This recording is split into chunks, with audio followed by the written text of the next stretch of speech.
Good evening, it's 9 o'clock. Well, breaking news at this point. The Prime Minister's meeting with all parties, a virtual conference on the India-China clashes where 20 Indian soldiers were killed, just ended a short while ago.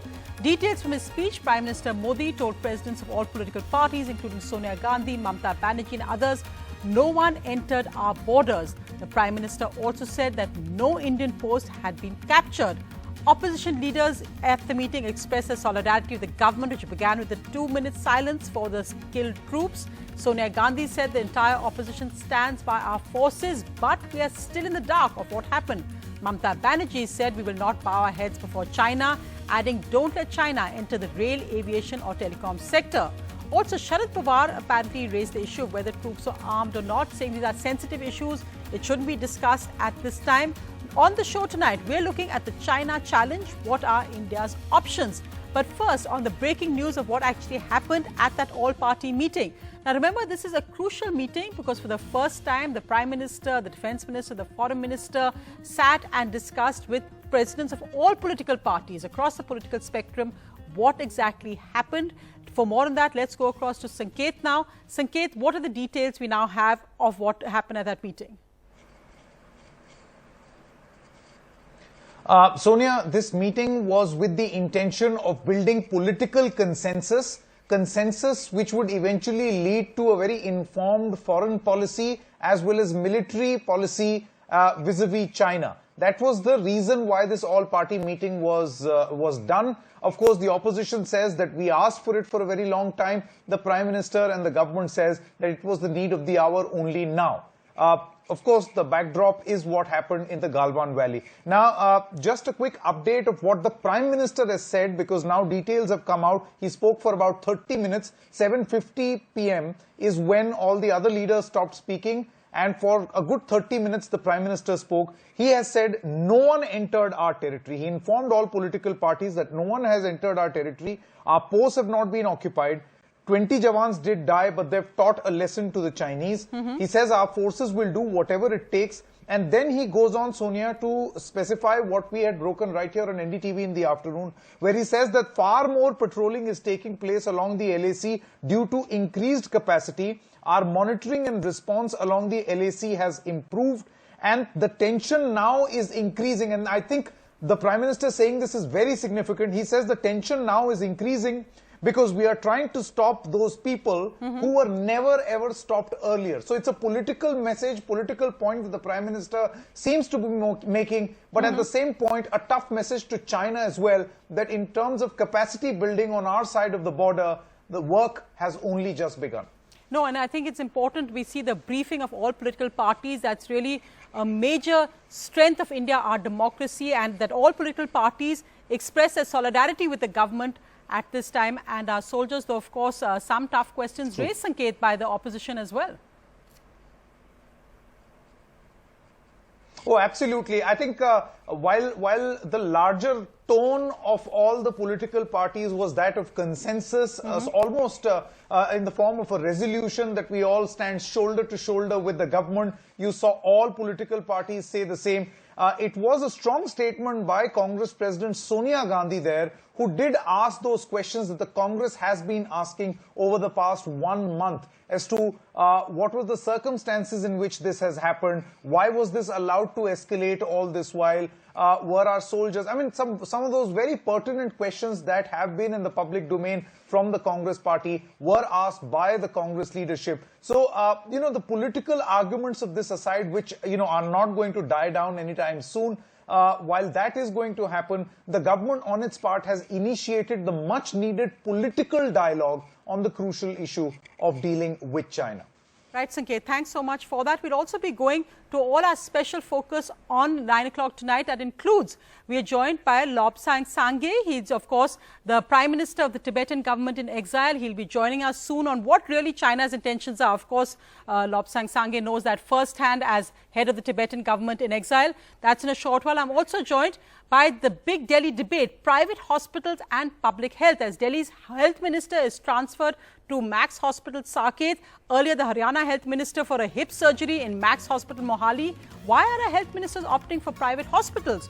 Also, home isolation could end in Delhi, more pressure on state facilities, and prices capped for private hospitals. Justified, or as they say, unrealistic. Also, our special newsmaker tonight, fighting COVID. Where does India stand in the world? The WHO Special Envoy on COVID-19, Dr. David Nabarro, joins me. But let's go right across to the Prime Minister, who's speaking live now. हम सभी देश की सीमाओं की रक्षा में दिन रात लगे हमारे वीर जवानों के साथ चट्टान की तरह खड़े हैं। उनकी वीरता, उनके कौशल, उनकी सूझबूझ पर देश अटूट विश्वास रखता है।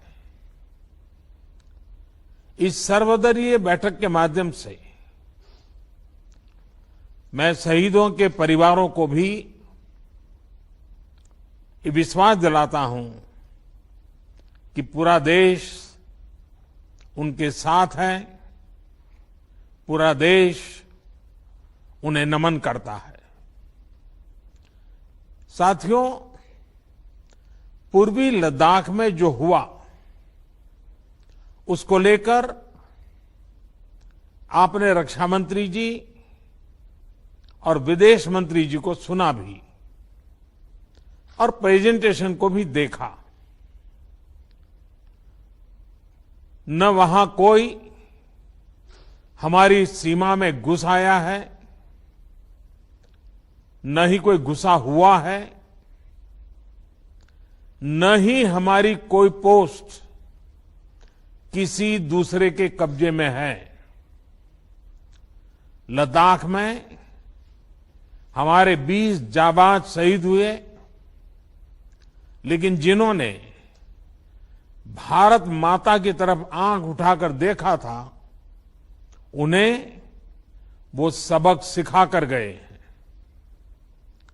उनका ये शौर्य, ये बलिदान हमेशा हर भारतीय के मन में अमिट रहेगा। साथियों, निश्चित तौर पर चीन द्वारा एलएसी पर जो किया गया है, उससे पूरा देश आहत है, आक्रोशित है। ये भावना हमारी इस चर्चा के दौरान भी आप सबके माध्यम से बार बार प्रकट हुई है। मैं आपको भी आश्वस्त कर रहा हूं कि हमारी सेना देश की रक्षा के लिए कोई कसर नहीं छोड़ रही है। डिप्लॉयमेंट हो, एक्शन हो, काउंटर एक्शन हो, जल थल नभ में हमारी सेनाओं को देश की रक्षा के लिए जो करना है वो कर रही है। आज हमारे पास ये कैपेबिलिटी है कि कोई भी हमारी 1 इंच जमीन की तरफ आंख उठाकर भी नहीं देख सकता। आज भारत की सेनाएं हर सेक्टर में एक साथ मूव करने में पूरी तरह सक्षम है। ऐसे में हमने जहां एक तरफ सेना को अपने स्तर पर उचित कदम उठाने की छूट दी है, वहीं दूसरी तरफ डिप्लोमेटिक माध्यमों से भी चीन को अपनी बात दो टूक स्पष्ट कर दी है। भारत पीस और फ्रेंडशिप चाहता है, लेकिन अपनी सॉवरेनिटी की रक्षा हमारे लिए सर्वोपरि है और आप सबने भी इसी भाव को प्रकट किया है। साथियों, बीते 5 वर्षों में देश ने अपनी सीमाओं को सुरक्षित करने के लिए बॉर्डर एरिया में इंफ्रास्ट्रक्चर डेवलपमेंट को प्राथमिकता दी है। हमारी सेनाओं की दूसरी आवश्यकताओं जैसे फाइटर प्लेन्स, आधुनिक हेलीकॉप्टर, मिसाइल डिफेंस सिस्टम आदि पर भी हमने बहुत बल दिया है। नए बने हुए इंफ्रास्ट्रक्चर की वजह से खासकर एलएसी में अब हमारी पेट्रोलिंग की कैपेसिटी भी बढ़ गई है। पेट्रोलिंग बढ़ने की वजह से अब सतर्कता बढ़ी है और एलएसी पर हो रही गतिविधियों के बारे में भी समय पर पता चल रहा है। जिन क्षेत्रों पर पहले बहुत नजर नहीं रहती थी, अब वहां भी हमारे जवान अच्छी तरह से मॉनिटर कर पा रहे हैं, रिस्पॉन्ड भी कर पा रहे हैं। अब तक जिनको कोई पूछता नहीं था, कोई रोकता टोकता नहीं था, अब हमारे जवान डगर डगर पर उन्हें रोकते हैं, उन्हें टोकते हैं। बेहतर हो रहे इंफ्रास्ट्रक्चर से एक मदद ये भी मिली है कि हमारे जवान जो उस कठिन परिस्थिति में वहां तैनात रहते हैं, उन्हें साजो सामान पहुंचाने में आसानी हुई है। साथियों, राष्ट्रहित, देशवासियों का हित हमेशा हम सभी की सर्वोच्च प्राथमिकता रही है। चाहे ट्रेड हो, कनेक्टिविटी हो, काउंटर टेररिज्म हो, भारत ने कभी किसी बाहरी दबाव को स्वीकार नहीं किया है। राष्ट्रीय सुरक्षा के लिए जो भी जरूरी कार्य है, जो भी जरूरी इंफ्रास्ट्रक्चर का निर्माण है, उसे इसी तरह तेज गति से आगे भी किया जाता रहेगा। मैं आप सभी को, सभी राजनीतिक दलों को फिर से आश्वस्त करता हूं कि हमारी सेनाएं सीमाओं की रक्षा करने में पूरी तरह सक्षम है। हमने उन्हें यथोचित कार्रवाई के लिए पूरी छूट दी हुई है। आप सभी ने इस बैठक के लिए अपना समय दिया, अपने मूल्यवान सुझाव दिए। इसके लिए मैं सभी दलों का, आप सभी नेतृत्वगण का हृदय से बहुत बहुत आभार व्यक्त करता हूं और आपके सुझाव आगे की रणनीति में बहुत लाभकर्ता होंगे, ये मुझे पूरा विश्वास है। मैं फिर एक बार इस एकता का संदेश देने में आप जो बढ़ चढ़ करके आगे आए हैं,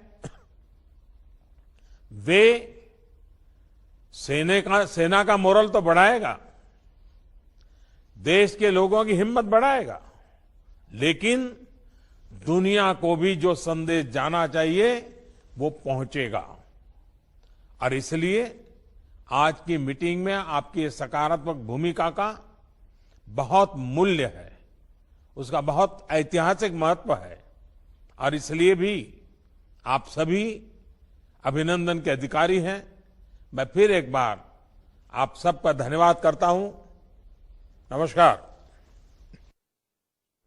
So the Prime Minister there making two very important points, saying that the Chinese have not taken over an Indian post, the Chinese did not intrude into our territory, talking once again of the bravery of the 20 soldiers killed. He said that they fought to the last breath. Well, joining me tonight, our special guest, I'm joined by Dr. Lobsang Sangay. He is the Prime Minister of the Tibetan government in exile. Thank you very much for joining me, sir. I'm also joined by Lieutenant General Satish Dua, retired, who was, of course, the former Chief of the Integrated Defence Staff as well. Dr. Sangay, as you're watching what's happening currently in eastern Ladakh unfold, now, of course, the Galwan Valley was at one time on the Indo-Tibet border. It's now become the India-China border. What would you say about China's attempt to actually try to claim this as their territory? Is this something which gives you a sense of deja vu in a way? Yes, because, you know, if you look at the similar convention of 1914, the Chinese government did not agree primarily the border demarcation between Tibet and China. And that was one of the reasons why, you know, they moved into Tibet and they built a road connecting China to Tibet. And through the road came trucks, guns, tanks, and occupied our country in 1959. Similarly, you know, they are making inroads and border incursions taking place in Ladakh, because all along, after the occupation of Tibet, Chinese leader Mao Zedong and others have said Tibet is the palm and they have to go after 5 fingers now. And 5 fingers are Ladakh, Sikkim, Nepal, Bhutan, and Arunachal Pradesh. So what happened in Doklam in 2017 is part of that, you know, incursion into 5 fingers. And today in Ladakh is the second 5 finger. So, you know, yes, deja vu, because we were occupied using the same strategy. Now they are coming after all the 5 fingers, including in Ladakh. General Dua, I'd like to bring you in on here because, of course, so often the focus, at least in the media, etc., is on what's happening on the LOC. The LAC is somehow seen as something which is slightly less of a live issue live issue in a sense as compared to Pakistan. But given the events that have happened over the last 2 weeks now, what happened on Monday night, and also the fact that now that 10 Indian soldiers, including 2 officers, had been held by the Chinese and released after Major General talks. Is this now our major focus, which needs an immediate reaction in whatever sense, whether it's diplomatic, whether it's economic, but needs some immediate reaction before we see, as Dr. Sangay pointed out, more and more Chinese trying to recreate a new status quo? Absolutely. This is, while this is a tactical situation, but at the military level, it's a very important issue that this incident that took place 3 days ago, thereafter, casualties, large numbers on both sides, which is a first in the last around 5 decades or so. And the fact that these soldiers have returned today, apart from the Chinese, I would use the word adventurism at Galwan, is something that we need to look very closely. And why do I say this adventurism? I say this because, as is been often talked of in the last few days, both India and China have not resolved the LAC the way we should have, the way LOC, for example, has been resolved. So now, we both, in the 22 rounds of talks that have taken place, we have identified 23 flashpoints. That is, these 23 flashpoints need resolution. But Galwan does not form part of those 23. So what is it that suddenly irks China? Why they have taken these extreme steps this summer? There is a host of reasons, and we've been talking about that. I would not expand the discussion now. But the larger point is, one of the major point is the road infrastructure near the borders that we have started constructing. It is we have started improving. It is narrowing down the mobilization differential that the Chinese enjoyed so far. And the Prime Minister also just mentioned in his speech, that now that we are able to patrol faster and patrol right up to the borders in vehicles, that is something that they wish to, they are not very pleased about. So that's my take, that this is what has happened now. And obviously, we watch it with concern at military and tactical level. But I also want to assure that Army is capable and fully ready to defend borders, including LAC, at whatever it takes. And we've just seen the cost that we already, our brave soldiers have paid. There have been casualties on both sides, but we have not let them come to this side. In fact, disengagement was on, and that's the process that we need to continue to monitor both.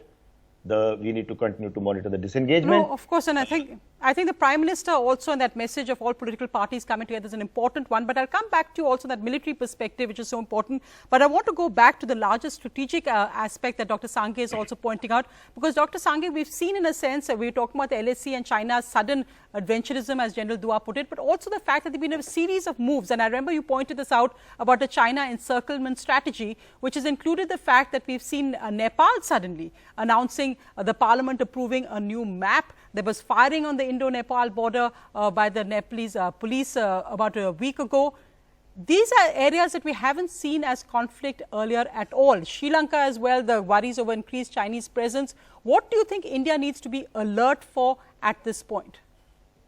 I think it might be good to remember the statement made by late Defense Minister George Fernandez. He said, in fact, for India, China is adversary number one.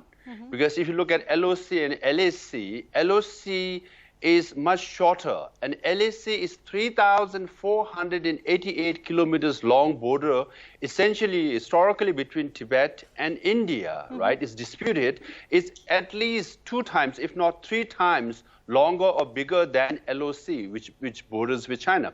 And China's policy of encirclement, it's clear. 5 fingers includes Bhutan and Nepal, and already in Bangladesh, Sri Lanka, Maldives, you can clearly see, and Pakistan is already what they call all-weather friend, right? So they are already encircling India, and India has to be aware of it. And this is a short, mid, and long-term strategy. An incident in Ladakh is one of this, one part of this strategy. So we have been always saying this for the last 60 years. Tibet was occupied, now you are next, right? And no one listened to us for 60 years, and this is what's happening in, at the border of India. Now also, Nepal is facing tremendous pressure from the Chinese government. There's a small number of Tibetans, less than 10,000. They're also facing, a lot of challenges, primarily because of Chinese government pressure. So now in Nepal, there are more Chinese in Nepal than Tibetans. Right. No, that's a very important point you raised. I think, of course, the Indian government, and as we see now, fully, I think, by given what's happened, these tragic events. But I also wanted to ask you, because in a sense, Dr. Sangay, the presence of the Tibetan government in exile, the presence of His Holiness, the Dalai Lama, has been the biggest thorn in China's flesh as well. And for India also, it gives us some kind of strategic how would I say, in power play or diplomatic play to have His Holiness here. But we've seen that there have been mixed signals. We saw, of course, in 2014 that there seemed much more openness to His Holiness. But the 60th anniversary to mark his leaving Tibet actually was then Indian government officials were told to stay away from it. You were allowed to unfurl a Tibetan flag during the Doklam standoff, but then again it's been gone down. The Dalai Lama is allowed to go to Tawang, which angered the Chinese, but then again that is now down. How do you think India should actually use the fact that the biggest thorn in China's flesh, His Holiness the Dalai Lama, is on Indian soil and could perhaps be used more strategically, do you think? Well, His Holiness the Dalai himself, call himself the proud son of India. And there is no better person than His Holiness who talks about India, the greatness of Nalanda tradition, secularism of India. For example, when he met President Barack Obama, he spent 45 or 50 minutes, of which 20 or first 25 minutes, he was talking about India. So there's no better person than His Holiness who talks about the greatness of India. So I don't think he ought to be used by anyone. He himself voluntarily loves India and, spreads message of Nalanda tradition of India all over the world, right? Now, with Tibetan people, I think there's no country or people like India who supports us, and India and the people of India supports us the most. And our relationship, from time to time, it goes up and down, as you mentioned, some incidents. Overall, I think India has supported us the most, right? Having said that, now, China says Tibet is one of their core issues. Now, India should also say, for us, for geopolitical reason, historical reason, spiritual reason, cultural reason, Tibet is also one of their core issues. Unless you solve the issue of Tibet, you cannot solve the border issue. Tibet is the palm. Tibet is the main occupation, right? The interests of China. So both India and China should sit down and solve the issue of Tibet, and rest will be taken care of. His Holiness Dalai Lama himself have said to make Tibet a zone of peace, to make border a demilitarized zone. When he said that, he is referring to historical status of Tibet. Tibet as the buffer zone, as a zone of peace between India and China, had this peace. Now it's missing since Indo-Tibet border became Indo-China border, and all these incursions are happening and continue to do so. Absolutely. I think when the Indo-Tibet border became the India-China border, the now a hot zone, as it were, Dr. Sangay, well, perhaps Prime Minister Modi and the Dalai Lama haven't had an official meeting yet. If that happens, it would be interesting to see China's reaction. But thank you so much, Dr. Sangay, for joining us tonight. General Dua, also the question to you on the military aspect. Now, today, of course, we know the Air Force Chief made a surprise meeting, surprise review visit to Ladakh. We've seen some planes, choppers, also today circling the skies of Ladakh. Given what happened, the fact that 76 soldiers are injured in hospital, 20 died, including a commanding officer, 10 soldiers were in custody, the brutality of the Chinese attack and aggression, some describe it as the worst since 1962. Is that something which means that it cannot be business as usual with China anymore? We've seen the Punjab Chief Minister yesterday, opposition leaders have raised the question on why troops didn't actually use arms or defend themselves with more than stones here. Let me take your last point first. Let me put that in perspective. Why troops did not use weapons? First of all, there were a lot of questions being raised that soldiers have been told not to carry weapons. And I would like to make one point very clear. Soldiers were carrying weapons. Soldiers were not unarmed. But both sides have agreed to certain norms. I'm saying India and Chinese soldiers, armies have agreed to certain norms as a part of our CBM, the confidence building measures, that we will not use weapons. And in fact, weapons are carried slung in such a manner that it's not very easy to pull out and start using it at the drop of the hat. Trying to ensure that we don't fire in anger. Also, let me point out to those who wouldn't be able to sort of imagine it this way. In a melee that you've seen various videos that have been doing the rounds, whether they are dated or not, whether they are of some other years, we've all seen pushing and shoving going around. We've all seen some people getting hurt here and there. Can you imagine in a situation like that, somebody using a weapon? It would also end up in fratricide. There are no clear defining lines, and you could end up shooting your own troops. So that is one thing I want to make very clear. There are also questions being asked why artillery was not used.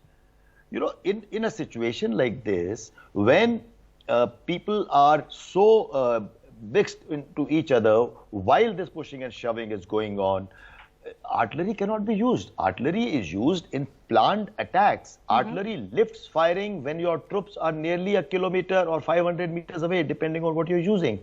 So that's the kind of dynamics. It's a very military tactical thing. Any military man who's been in situations will be able to understand. And so it's for those reasons. And General Dua, we have no confirmation yet of Chinese casualties at all. Even now, given that it happened on Monday, we still don't know what the Chinese casualties were. There's been no statement on that yet. May I venture a very blunt guess? I don't think we're going to hear them anytime. The point I'm trying to make, and several have spoken on this, that given their dispensation, given their way of doing things, we are not likely to hear about Chinese casualties from their side. However, that does not mean that they haven't had casualties because of our troops having told us they have had casualties, because of our reports that several helicopters came and picked up a few bodies, because of the China watchers, and I've been hearing Mr. Jaidev Ranade and others, I mean China watchers, watching and telling us there is a lot of buzz going around within China. Despite all the curbs, there is a buzz going around in the social media. We've heard a lot of trickle about various handles putting out some figures here and there. So casualties have taken place, and I don't think we are going to get any confirmation anytime. Ours is a transparent, as a democracy, transparency is there. Yes. And we've obviously given out the names and even all the ceremonies that have been done with for those great 20 brave soldiers. Yes. Yes. General Dua, thank you for speaking to us. Thank you for a very important perspective. Thank you.